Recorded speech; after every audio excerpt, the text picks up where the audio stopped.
Alright guys, let's do not take too much time on waiting. Let's get started. We have 2 more tutorials left for the semester, except for this engineering ASICs examples, the USB and SPI. So the USB, just want to make sure that you know that it's not a, wait, is that due 26? Okay. All right. The hot wire is not directly handling the USB protocol, which is super complicated. So it has a little microcontroller here.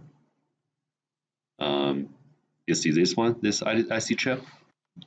So it's a PIC microcontroller, the same manufacturer with your Arduino board. So the company's name is called Microchip. It's one of the biggest manufacturer or designer for integrated circuits or microcontrollers. So they acquired Atmel, I think, a couple of years ago. That's what Arduinos are right now, belong to this company. So the PIC series of microcontrollers were very popular 20 years ago, and still right now, probably for some of the high performance MCUs, like 32 MCUs are still being used in the industry. So which this one does is it converts the USB signal into a very simple serial line and a clock. So it's just 2 lines. You look at your constraint file, scroll down, and you'll be able to see PS2 clock and PS2 data as only 2 lines from the PIC microcontroller that communicates with FPGA board, FPGA chip, which is this guy. Okay, just keep in mind, it's very simple, makes things very simple. Just 1 clock, 1 PS2 data line, just 2 lines. So if you look at the module here,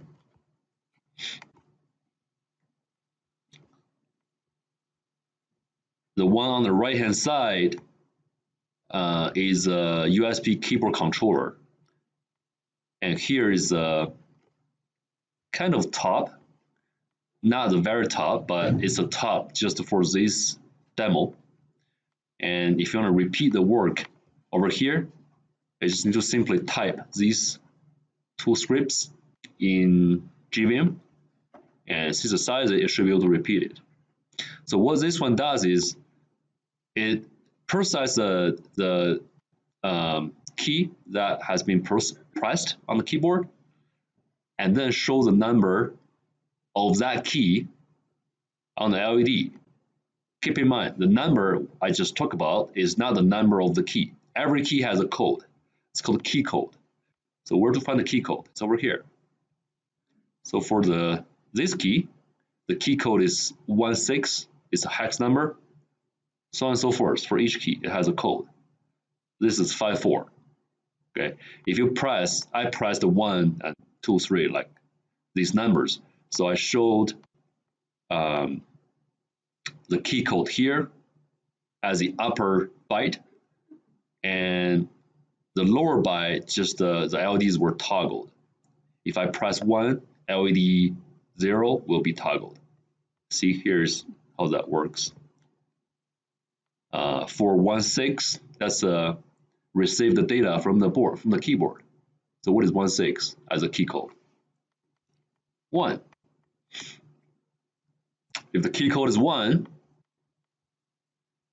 toggle LED 0. If key code is 1E, toggle, so someone just press the number 2 on the keyboard, then toggle LED 1. Okay, that's a simple testing. And in the meantime, show the, here, LED has how many bits on the FPGA? 16. All right. So the upper byte from 0 to 7 is being combined in the curly bracket. So it's being moved to the upper byte. Shows the received byte, which is the key code. So that's why you see here, the upper byte shows the key code.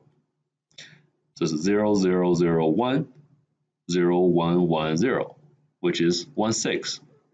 So if you press number 1 on the keyboard, it's going to show a key code here and also toggle LED 0. If you press again, it's going to toggle it. So it's showing you that it's being pressed for multiple times. Not like you press it, it's going to show a static LED number. You press again, then you don't know if it's reacting to the second press, right? So that's why it's toggling on LED. You know that it's been pressed for the second time, the third time, the first time. It's showing the same key code. It's still the same key. And the finger, not everyone's finger moves in the same speed. So if someone just keep pressing it and not release it, what's going to happen?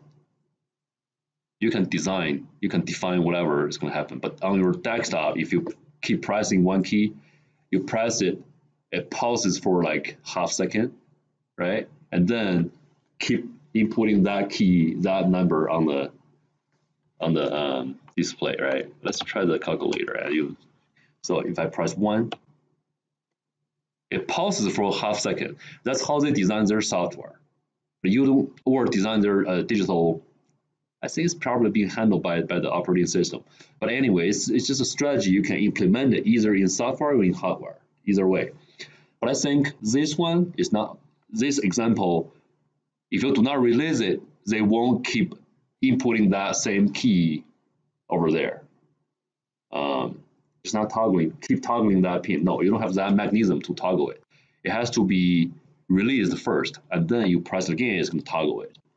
And there's another task, the second task. I didn't provide that many examples or solution to it, but I have a demonstration for you, which is serial communication. So you press the keyboard, the key on the keyboard,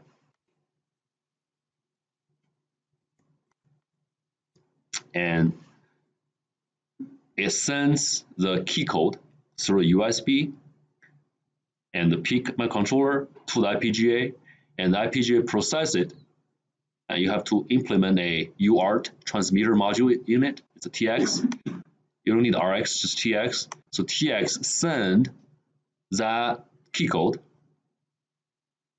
to the computer through UART. So that's what you are supposed to do. You have to combine different modules. So this block is everything you need to have in the IPGA implementation.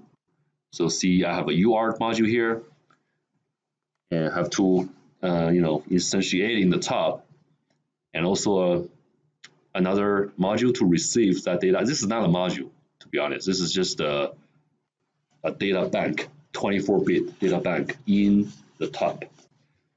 And the scan code or the key code or the code of the key on the keyboard will be received by this 24-bit register, and then the only lower byte is being sent to the UART and eventually goes to the RX of the serial monitor on the desktop or laptop. So whatever this one does is you press a key this on is the a keyboard, demonstration of it should show press some of the keys on the keyboard and display the corresponding numbers on the serial monitor. On the serial monitor. So if you see, look at the serial And monitor. That's the final product. You're going to press 1, it in your 2, 3, report. 4, 5, 6, 7, 8, 9. Through the IPGA. 0. And if I press all the other keys, it's going to show not 0 directly over there because I didn't include to the laptop. all the other. So you will need a keyboard. I was just unplug so these ones work really, really well. So you just unplug it and plug into the IPGA. And so you need 2 USB cords. One is from the keyboard, plug into the IPGA's USB, which is here. I think it has, how many USB ports it has?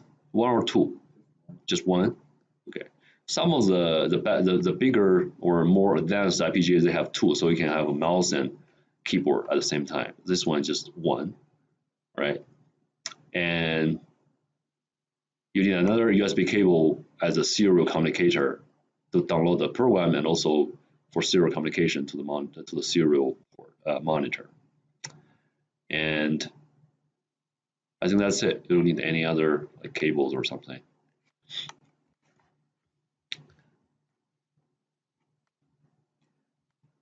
And let me see if there's anything I need to mention.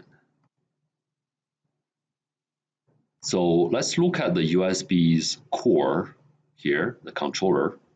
If you look at the ports, it's very simple. Just the one line data, like I talked about, which is from the PIC microcontroller. That's a data line, that's a clock line. And that's 8-bit data. You know, whenever it receives data from the PIC microcontroller, it has to be combined in the byte before it's sent to somewhere. And ready whenever it's ready to receive another data. So a quick question. How many bits do I have here?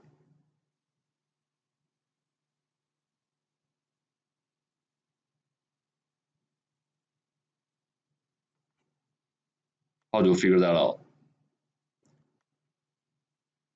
How many bits? No, 1. You don't even have a bracket like a 0 to 1. Then that's going to be 2, but now it's just 1 bit. It's just a serial communication, just 1 bit. Clock, another bit, just 2 bits from the PIC.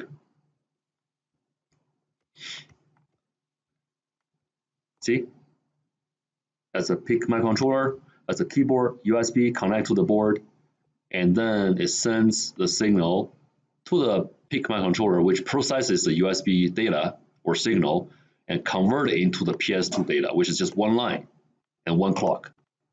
So it's easier to interface with. All right, a lot of stress, right, towards the end of the semester, a lot of work. And I'm gonna make you sleep if I talk about the details here, but very brief introduction. So it has to be a 0 to get started. You have to pull the line down to 0 to get started. You have to pull it up to 1 to end it. So don't look at the code. Let's just think about the whole picture of it. I got 1 line here, the PS2 data, 1 line from the PIC controller, okay? IPGA. And data starts streaming in. How do you know which one is the starting bit, which one is the end bit, which one is the data? You don't. And how do you separate the bytes? Okay. You need a start bit, end bit, like 0 and 1, and then you have data in the middle to separate different bytes. Okay, that's how that works. So it's just like working as, if I see that data line is being pulled down to 0, I know the following bit will be the data. And then I need to count it. How do you count it? You have an index, right? So the index, whenever you receive the 1, you add a 1 to the index. So after it being put down to 0, I'm going to take that bit right after it and place it into a byte as an LSB. Okay, and then I move the index to the next one. So then I take another one. So the index is pointing to the next location in the byte, in the data. Then I put it here. Then I move the index. I take the third one, right? Until index equals 7, I know that all the 0 to 7 bits already reallocated into my data, which is 1 8-bit register in this module. So I have the data which is received. See the index here? Every time so PS2 data is just 1 line. It's a serial communication, just 1 line. So every time I just grab 1 bit and put it into 1 specific location in the received. That's the name of the register, 8-bit register, okay? But actually this one also is able to do parity. So whenever I just 1 more bit, nothing else. So just got 1 more bit as the 8th, as the 9th bit being received and put into the MSB. So that's the parity bit. Eventually compare it. So look at this one. I'm going to put in the quiz or exam in the future. So why this one works? It's the second time we are seeing this. How do you check the parity here? So how many bits do you have in parity? 1. 1 bit as a parity bit, right? So what is this? Received, what is that? That's data, right? It's 8-bit data. So I XOR every single bit in the data. If I have a number of 1s, what I'm getting? if I have 3 ones in 8 bits, okay, only 3 ones anywhere, I don't care. 3 ones in 8 bits, and then XOR every single bit one by one, just together, just XOR all of them together. So what's the result? 1, right? If you have an odd number of ones and you XOR all of them, you're getting 1. If you have even number of ones in there, if you XOR all of them, you're getting 0. Okay? So in that case, if parity is 1, what does that mean? If parity is 1, which means this is an even parity checker, okay? If parity is 1, which means you have odd number of ones in the data, all right? So if you XOR all of them, what you're getting? No, you have odd number of ones in the data, and you are XOR all the bits in the data, what you're getting as a result, 1, okay? If parity is 1, you should get 1 for the XOR result. If parity is 0, you should get 0 as the parity result. So you can compare, like, if parity equals to the XOR result to check if there are any errors. Think about it. It's a very simple math, but think about it a little bit. So if this one not equal, wait, is that being inverted? Odd number of ones, so if parity is 1, it must receive odd number of ones, and yeah, so if parity is 1, it must be 1.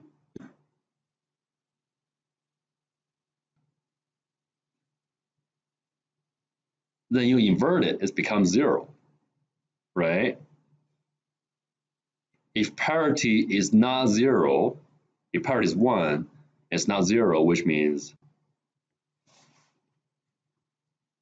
it's actually right. It's actually worked. But why is reporting an error code here? Should I remove this little inverter? It shouldn't. I mean, usually it should be correct. It runs really well, so it should be right. What's happening here? The parity is 1.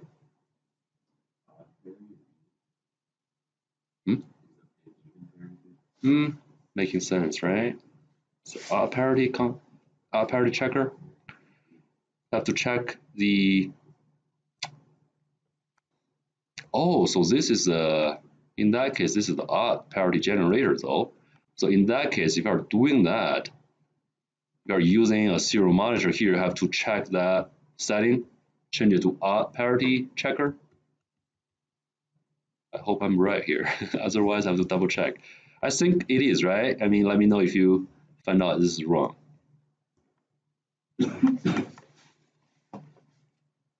What is 1 XOR 1? 0, right? Then you XOR 1 again, it becomes 1. So you have 3 ones, the result is 1. If I have 4 ones, the result is 0. So this is actually correct. I think this is an odd parity generator, though.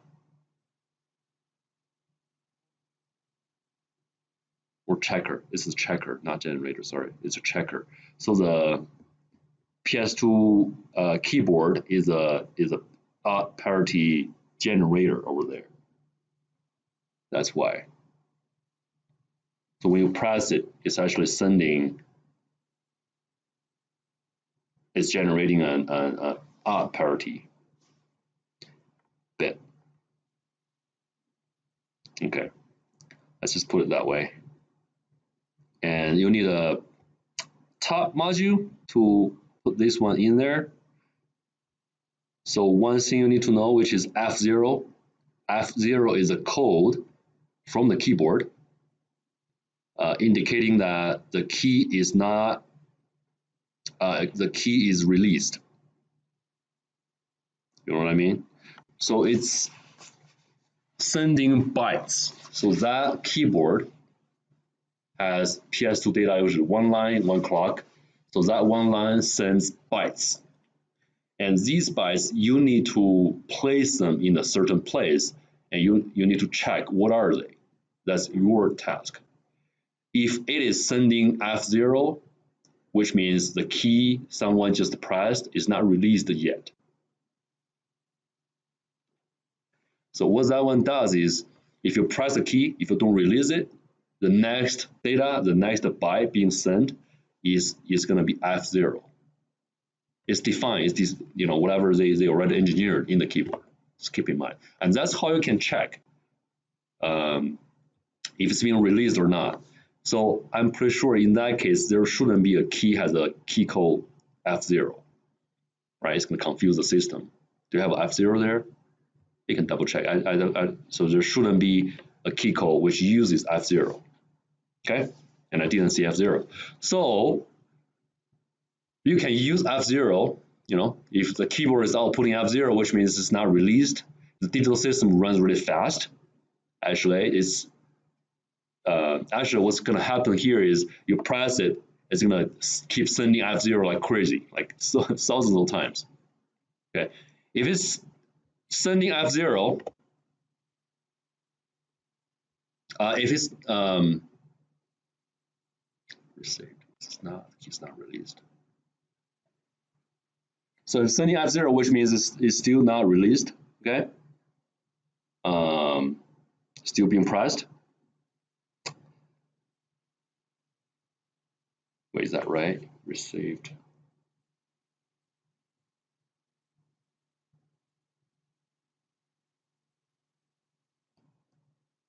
No, that's not right. F0 indicates it's released already. So if you press, it sends a key code, which is these ones. All right. And if it's released, it's gonna show F0. Sorry, that's the opposite way. Okay, that's why you can check if it is F0. If it's F0, then which means it's released, it is able to output the data to the LEDs. Okay, so this one is a little bit longer than a week, but I think you probably can get this is the first one done really quickly, and the second one may take you a little bit of time. So I think we have 9 days. Let's see how many days we have. Yeah, excluding the weekend, we have probably 9 to 10 days to work on it. But in the middle, you have another task here to work on. And then we'll move to SPI. And I'm going to give you a sensor module, a light sensor module to interface with FPGA to practice the SPI protocol. It's a 1-week task. It's pretty straightforward. And then that's all the tutorials for this semester. So you should focus on the project over here. That's all the things you are going to expect. So there might be something you haven't finished for this lab. If you haven't, just keep working on it. And if you finish the USB tutorial this week, earlier this week, or before Friday this week, you can start thinking about the course project, because we won't be able to have a lot of time to work on it. We only have, let's see how many weeks left. 3 weeks, right? 1, 2, 3.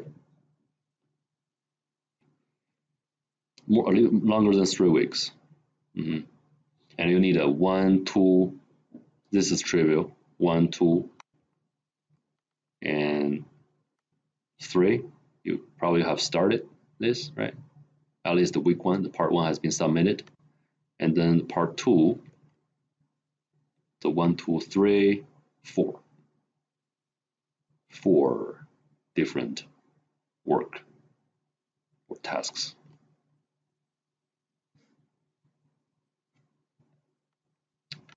Yep, it's going to be a hectic 3 weeks. That's everything I want to